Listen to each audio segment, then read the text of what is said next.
বিশ্ব বাংলায় আমন্ত্রণ, কাজী সাইদ আছি আপনাদের সঙ্গে। শুরুতেই সংবাদ শিরোনাম। সৌদি আরবের জেদ্দার কনফুদা এলাকায় প্রবাসী বাংলাদেশিদের দেয়া হলো 2 দিনের কনসুলার সেবা, ছিল পাসপোর্ট রি ইস্যু ও ব্যাংকিং সেবার সুযোগ।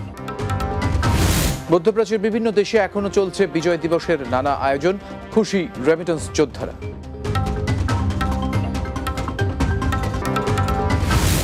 এবং দুবাইয়ে বাংলাদেশের শিক্ষার্থীর MBBS কোর্সে কৃতিত্বপূর্ণ ফলাফল, খুশি প্রবাসী কমিউনিটির নেতৃবৃন্দ।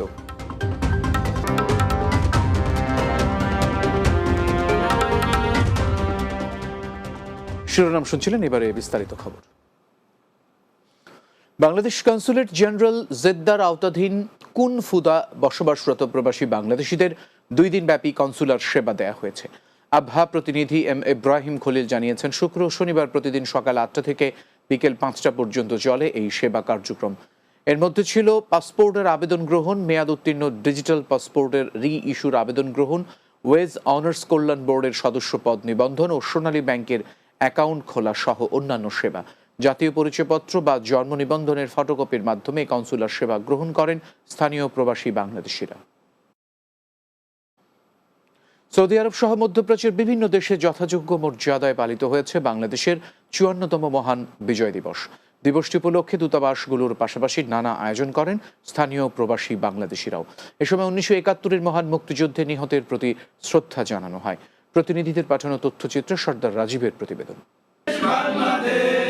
সৌদি আরব পশ্চিমাঞ্চল স্বেচ্ছাসেবক দলের আজিজিয়া অঞ্চল কমিটির উদ্যোগে মহান বিজয় দিবস উদযাপন করা হয়েছে। জেদ্দা প্রতিনিধি সোহেল রানা জানান, জসিমউদ্দিনের সভাপতিত্বে অনুষ্ঠান পরিচালনা করেন রহমতুল্লাহ রিয়াদ। এতে প্রধান অতিথি ছিলেন পশ্চিমাঞ্চল স্বেচ্ছাসেবক দলের যুগ্ম আহ্বায়ক আলাউদ্দিন সিটিজি এবং প্রধান বক্তা ছিলেন সদস্য সচিব হানিজ সরকার উজ্জ্বল। অনুষ্ঠানে বিশেষ অতিথি ছিলেন আব্দুল করিম, আব্দুর রহিম, আমজাদ হোসেন, নূর আলম, শেখ বাহার, মোহাম্মদ আমজাদ, মুস্তাকিম আহমেদ শাকিল, নাজিমউদ্দিন, মোহাম্মদ ফিরোজ ও আনোয়ার হোসেন রাজু। এ সময় সবাইকে দেশটির আইন মেনে চলার পাশাপাশি বৈধ পথে রেমিটেন্স পাঠানোর আহ্বান জানান আয়োজকেরা। অন্যদিকে বাংলাদেশের মহান বিজয় দিবস ও বাহরাইনের জাতীয় দিবস উপলক্ষে বাহরাইনে বর্ণাঢ্য গাড়ি শোভাযাত্রা অনুষ্ঠিত হয়েছে। বাহরাইন প্রতিনিধি সম্রাট নজরুল ইসলাম সিদ্দিকী জানান, বাংলাদেশ ইউথ ক্লাব বাহরাইনের উদ্যোগে আয়োজিত এই শোভাযাত্রায় সংগঠনটির সদস্য ছাড়াও স্থানীয় প্রবাসী বাংলাদেশিরাও অংশগ্রহণ করেন। শোভাযাত্রাটি বোসাই 3 এলাকা থেকে শুরু হয়ে বিভিন্ন সড়ক ঘুরে রিফা এরিয়ায় শেষ হয়। প্রবাসী বাংলাদেশের ইতিবাচক ভাবমূর্তি তুলে ধরার লক্ষ্যেই এই আয়োজন করা হয় বলে জানিয়েছেন আয়োজকেরা। Sardar Rajib, Bangla TV news desk.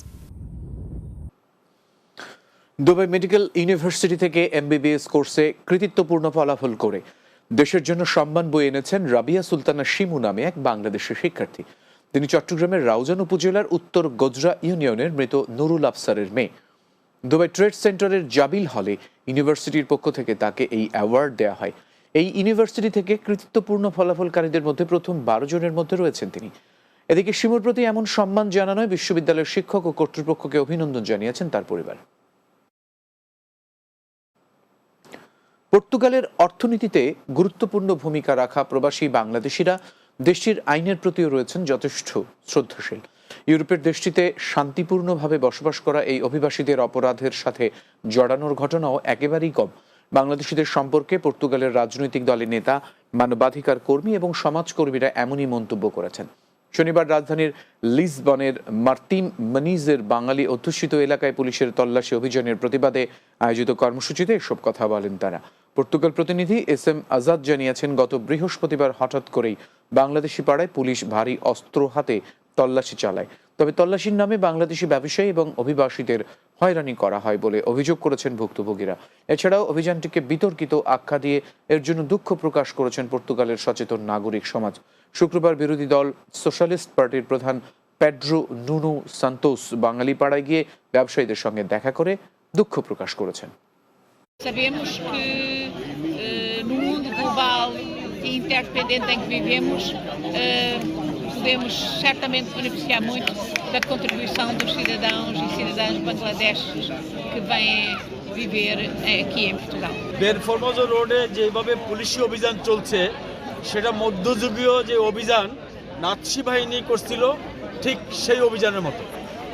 Immigrant যারা এখানে আছে তারা সম্মানের সহিত আছে, তারা এই দেশে ইনভেস্ট করছে এবং এই দেশে ব্যবসা বাণিজ্য করে কাজ করে।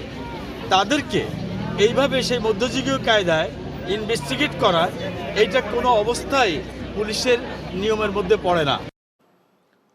বিশ্ব বাংলায় বিরতি নিচ্ছি, এরপর আরো যা থাকবে। স্পেনের সড়ক দুর্ঘটনায় এক বাংলাদেশি নিহত, কমিউনিটিতে শোকের ছায়া।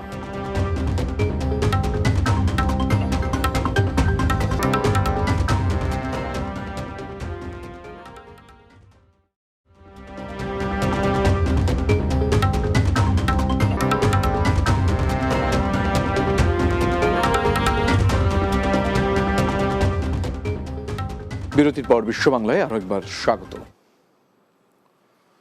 কুয়েতে বসবাসরত বাংলাদেশিদের আইন কানুনের প্রতি কঠোর আনুগত্য বজায় রেখে জীবনযাপনের বিষয়ে অবহিত করতে বাংলাদেশকে অনুরোধ জানিয়েছেন দেশটির উপপ্রধানমন্ত্রী শেখ ফাহাদ ইউসুফ সৌদ আল সাবা। প্রবাসী বাংলাদেশিদের দেশটির আইন ভাঙার হার বেশি উল্লেখ করে বুধবার বাংলাদেশ দূতাবাসের ভেরিফাইড ফেসবুক পেজে এই তথ্য জানানো হয়েছে। এর আগে কুয়েতে নিযুক্ত বাংলাদেশের রাষ্ট্রদূত মেজর জেনারেল সৈয়দ তারেক হোসেন দেশটির শেখ ফাহাদ ইউসুফ সৌদ আল সাবার সঙ্গে সৌজন্য সাক্ষাৎ করেন। এ সময় বাংলাদেশিদের ভিসা প্রদানের ক্ষেত্রে বিশেষ অনুমতিপত্র বা লা মানা প্রথা বাতিলের প্রস্তাব দেন তিনি। সাক্ষাৎকালে বাংলাদেশ থেকে কুয়েতে দক্ষ প্রকৌশলী, ডাক্তার, নার্স, ফিজিওথেরাপিস্ট এবং আইটি বিশেষজ্ঞদের পাঠানোর ক্ষেত্রে বিশাল সম্ভাবনার কথাও তুলে ধরেন রাষ্ট্রদূত। স্পেনের রাজধানী মাদ্রিদের উসেরা এলাকায় সড়ক দুর্ঘটনায় মিজানুর রহমান নামে এক বাংলাদেশি নিহত হয়েছেন। স্থানীয় সময় সোমবার রাতে এই দুর্ঘটনা ঘটে। নিহত মিজানুরের বাড়ি মৌলভীবাজারের কুলাউড়ার উপজেলার ট্যাংরা বাজার এলাকায় হিঙ্গাজিয়া গ্রামে। তিনি 2 বছর ধরে বসবাস করছেন মাদ্রিদে, কাজ করতেন ফুড ডেলিভারির। স্থানীয় পুলিশ জানিয়েছে একটি দ্রুতগামী গাড়ি নিয়ন্ত্রণ হারিয়ে সিগন্যাল পোস্ট উপড়ে ফেলে 2টি কন্টেইনারে ধাক্কা দেয় এবং মিজানকে আঘাত করে। আঘাতের রাস্তা থেকে দূরে ছিটকে পড়ে ঘটনাস্থলে তার মৃত্যু হয়। এদিকে তার অকাল মৃত্যুতে কমিউনিটিতে শোকের ছায়া নেমে এসেছে। লন্ডনের নিউহাম স্ট্রাটফোর্ড টাউন হলের সামনে লো ট্রাফিক নেইবারহুড LTN স্কিম প্রতিষ্ঠার প্রতিবাদে ক্যাম্পেইন করেছেন ওয়েস্ট হেম পার্ক এলাকার বাসিন্দারা। এ সময় পার্ক এলাকাটিতে নিউহাম কাউন্সিলের পক্ষ থেকে LTN স্কিমের আওতায় ক্যামেরা স্থাপন, রাস্তা বন্ধ করা ও মডেল ফিল্টার স্থাপনের প্রতিবাদ জানান তারা।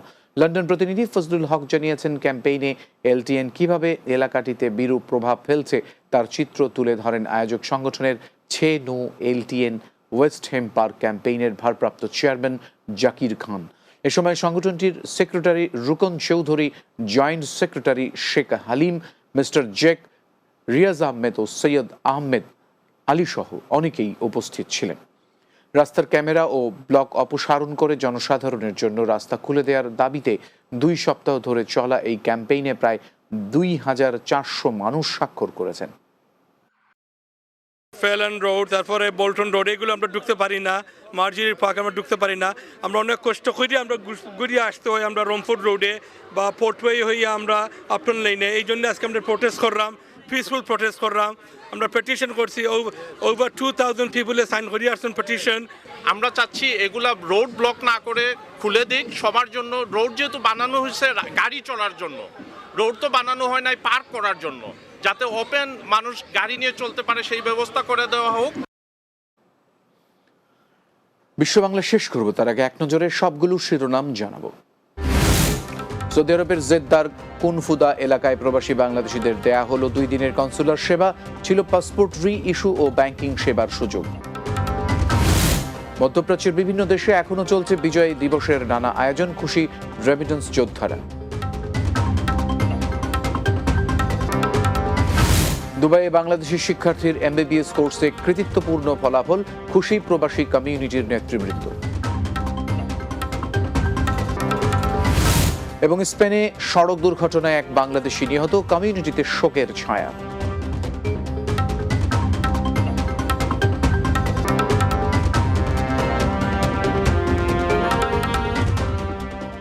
এই ছিল বিশ্ব বাংলায়। ধন্যবাদ এতক্ষণ সঙ্গে থাকার জন্য।